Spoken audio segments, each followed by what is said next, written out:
Hey guys, it's D.I.D. Choi, composer and music lover based here in Vancouver, BC. And recently I got to become part of a product review, and that's really interesting. So the product I am reviewing is the Foscomax audio-video HDMI device.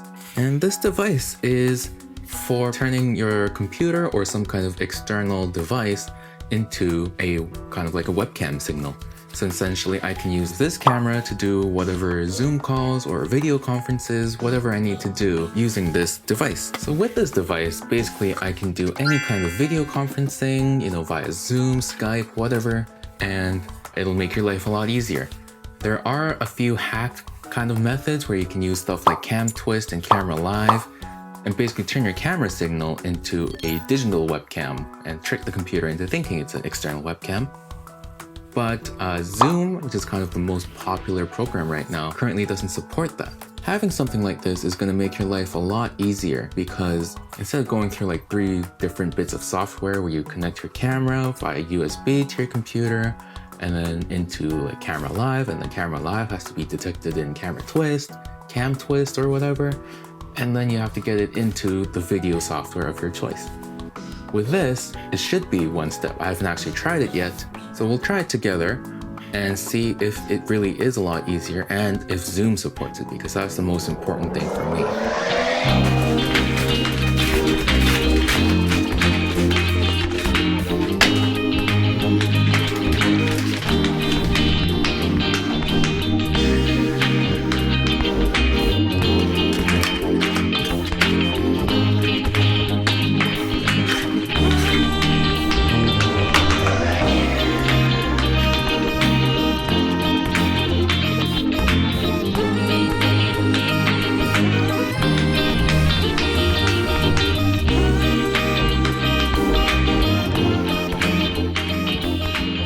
So one thing I forgot to mention is that I am not sponsored by these people, but I did get this unit for free.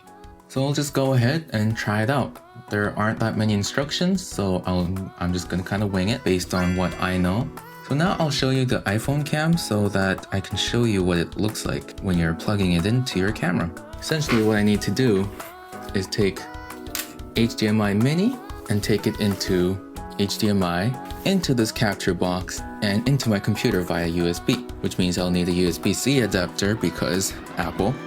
So if you look at the side of your camera, you can see that there is a HDMI input. So if I can take that off without messing with my screen here. So here you can see there is the HDMI in. So I will just plug that right into my camera. A few moments later. So there we have it in right inside my camera now. The white balance just changed on me. So now that the HDMI is plugged in, I can take the other end and put it into the video capture box. As so. Here I will attach my USB adapter. And of course it's the other way. So now that this is all installed, I'll just plug it right into my computer. Here we are now in OBS. You can see that I had a Cam Twist setup on before, but basically I will try to add this new one. If I add the USB camera, I believe this should connect my camera. Boom, we have our feed. Just make it all the way. Not the most elegant, but it works, right? No, my camera. Did it stop recording? Is that why? Okay, there we are recording. And there should be some settings in here that allow me to put all these menu items off. I am not aware of how to do that in the Canon, but we'll try.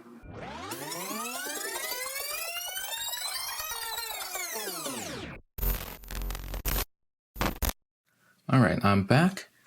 And you can see that all of my menu stuff is off. However, the recording is enabled.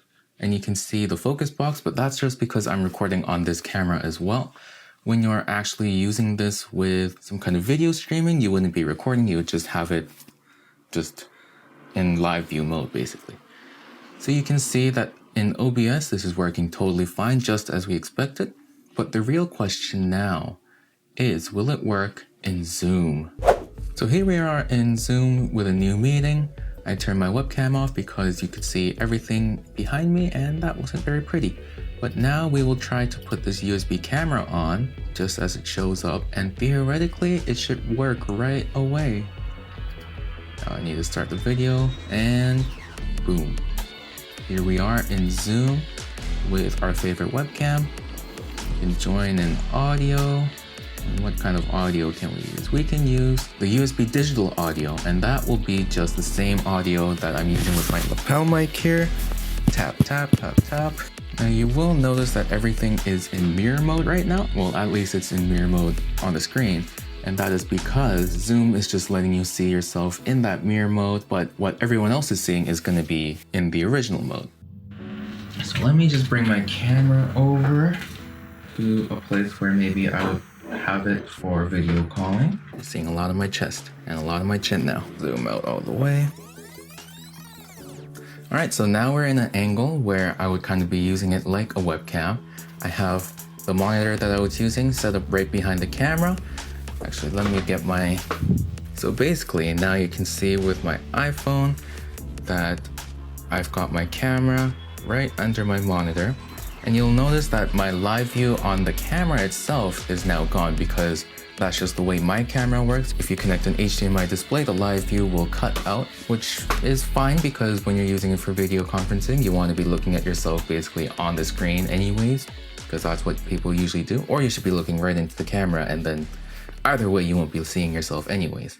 I can tell you that this has very little lag because when I use the USB method with all the software, there is quite a bit of latency.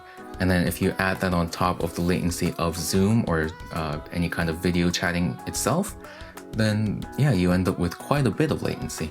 So latency test, here we go.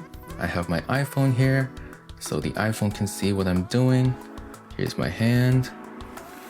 So there is a tiny bit of latency, but that is barely noticeable compared to any other kinds of methods.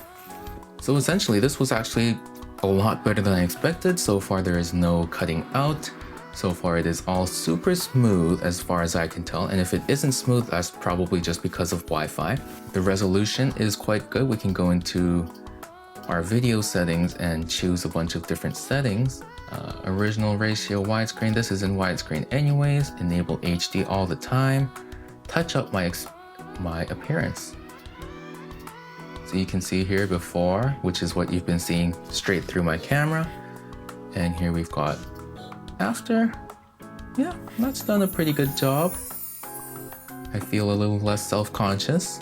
I mirror my video here, I can have it unmirrored so you can actually see the recording sign in the proper direction. And essentially that's basically everything you need for Zoom. And this will work in FaceTime, Skype, whatever other software you might be using. And this is working perfectly. So thank you to Foscomax for sending me this. This device is really useful. I would totally recommend it to anyone who is working from home during these quarantine times, whether you're an accountant or a lawyer going into meetings with your clients, or you just want to have a little better quality to flex on your friends when you're doing a Zoom chat, what have you, whatever you need. This will also work for streaming. So if you're into stuff like Twitch, or you want to do some kind of YouTube live, this will work perfectly. And if you pair it with OBS, which is a free software that I was showing you a little while ago, it'll work really smoothly and you'll have super good quality. Make sure you have good audio quality too. Right now I'm just recording with my lapel mic, but you can see behind frame here that I have my condenser mic, which I'm not using right now, but usually I'll have it right next to me right here.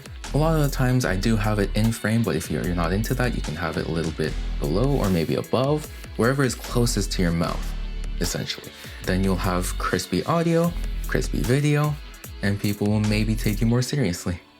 But of course, you got to be on top of things. Thanks for watching. As always, thank you to Foscomax for sending me this product, and I'm really impressed with it. Links will be in the description below. Make sure to follow those links, and it's only $43.99 in Canada, so totally worth it if you are using a lot of video chatting features or streaming, and if you have a camera that supports HDMI. If you do end up getting this device, let me know in the comments what you think of it. Hopefully it helped you, and if it did, make sure to leave a like, subscribe, and ding that notification bell. And I will see you in the next one.